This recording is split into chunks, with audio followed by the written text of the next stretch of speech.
ஓம் நம சிவாய. உன் கடினமான தவத்தைக் கண்டு நாம் மகிழ்ந்தோம். உனக்கு வேண்டிய வரத்தை கேள், தருகிறோம் என்றார்.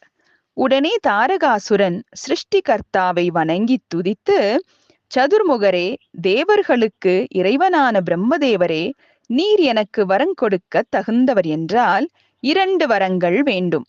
அவை, உம்மால் படைக்கப்பட்ட இந்த அகிலத்தில் உடல் வலிமையில் எனக்கு இணையான புருஷன் வேறு எவனும் இல்லை என்று சொல்லும்படியான மாபெரும் வலிமை எனக்கு வாய்க்க வேண்டும்.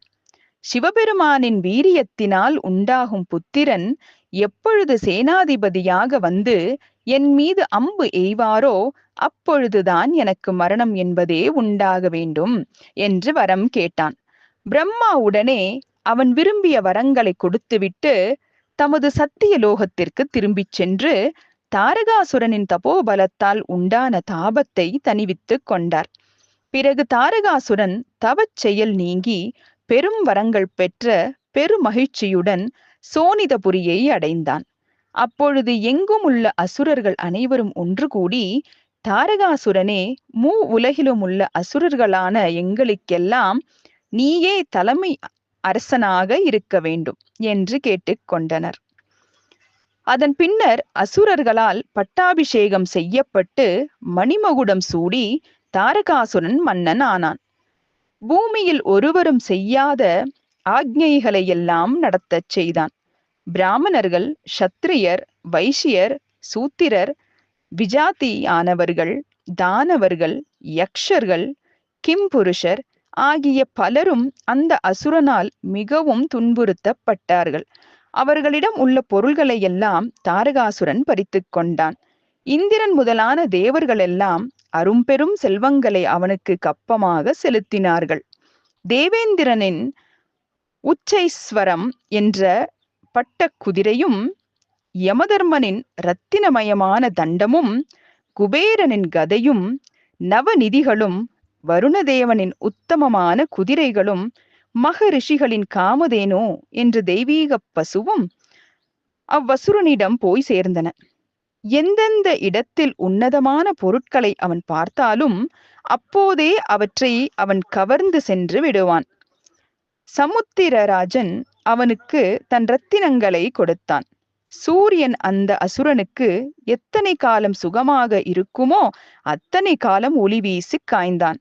சந்திரன் எப்பொழுதும் அவன் அருகிலேயே இருந்து குளுமை ஊட்டினான். வாயுதேவன் அவன் எப்போதும் சுகமாக இருப்பதற்காக சுகந்த காற்றை மெல்லென வீசிக்கொண்டிருந்தான். தேவர்களுக்கு செலுத்தும் ஹவ்யமும் பிதுர்களுக்கு செய்யும் கவ்யமும் பலிஷ்டனான அவ்வசுரனையே சார்ந்தன. உலகங்களில் இருந்து அனைவருமே பயந்து நடுங்கி அந்த தாரகாசுரனது கட்டளையையே முக்கியமாக கருதி கொண்டிருந்தார்கள். இவ்விதமாக தேவர்கள், யக்ஷர்கள் முதலியவர்கள் எல்லாம் அவ்வசுரனின் உத்தரவின்படி நடக்கும்போது நோய் நொடிகளுக்கும் சாக்காட்டிற்கும் ஆளாகும் சாதாரண மனிதர்களை பற்றி சொல்லவா வேண்டும்? வானுலகம், பூவுலகம், பாதாளம் என்னும் 3 உலகங்களிலும் எங்கெங்கு சிறப்பான நதிகள், நந்தவனங்கள் முதலியவை இருந்தனவோ அவை எல்லாம் தாரகாசுரனின் தலைநகரிலேயே ஸ்தாபிக்கப்பட்டன. இதுபோல பல்லாண்டு காலம் அந்த அசுரன் கொடுங்கோல் செலுத்தி வந்தான். அப்போது தேவர்கள் அனைவரும் ஒன்று கூடி பத்மாசனரான பிரம்மதேவனிடம் சென்று அவரிடம் சரணடைந்தார்கள். நேற்று மற்றும் இன்றைய கதையில் வந்த சமஸ்கிருத சொற்களுக்கு விளக்கம் பார்க்கலாம். தவாக்னி அப்படின்னு ஒரு வார்த்தை பார்த்தோம். இந்த தவாக்னி அப்படின்னா தவத்தினால் உண்டான அக்னி, அதாவது வெப்பம். தாரகாசுரன் தவம் செஞ்சான் இல்லையா, மிகவும் கடுமையான தவம் செஞ்சாரு. அப்போ அதுல உண்டான ஒரு வகையான நெருப்பு, அததான் தவாக்னி சொல்றாங்க.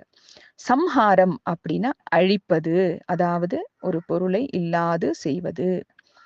அதோமுகம் அப்படின்னா சிவபெருமான் சதாசிவமூர்த்தியாக இருக்கும்போது அவருக்கு 6 முகமாம்.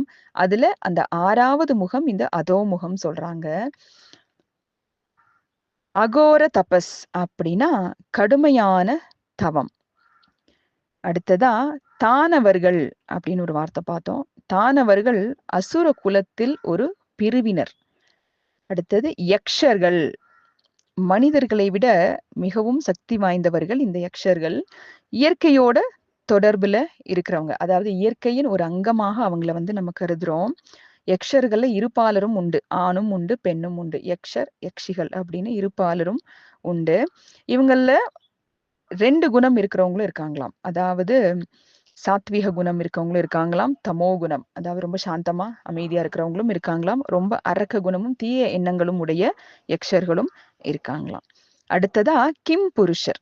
இந்த கிம் புருஷர் அப்படிங்கிறவங்க குதிரை, பூனை, சிங்கம், அப்புறம் கழுகு, அந்த மாதிரி விலங்குகள் பறவைகளினுடைய முகத்தோடையும் மனிதர்களோட உடல் தோற்றத்தோடையும் அவங்க வந்து இருக்காங்களாம்.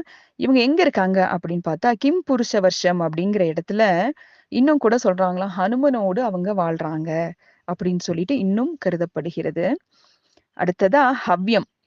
ஹவ்யம் அப்படிங்கிறது ஹோமத்துல நம்ம அக்னியில தெய்வங்களுக்கு கொடுக்கக்கூடிய உணவுகளை நம்ம ஹவ்யம் சொல்றோம்.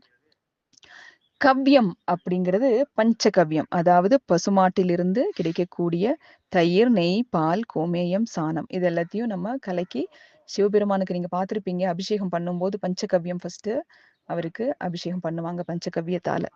அப்ப அத நம்ம கவ்யம் சொல்றாங்க.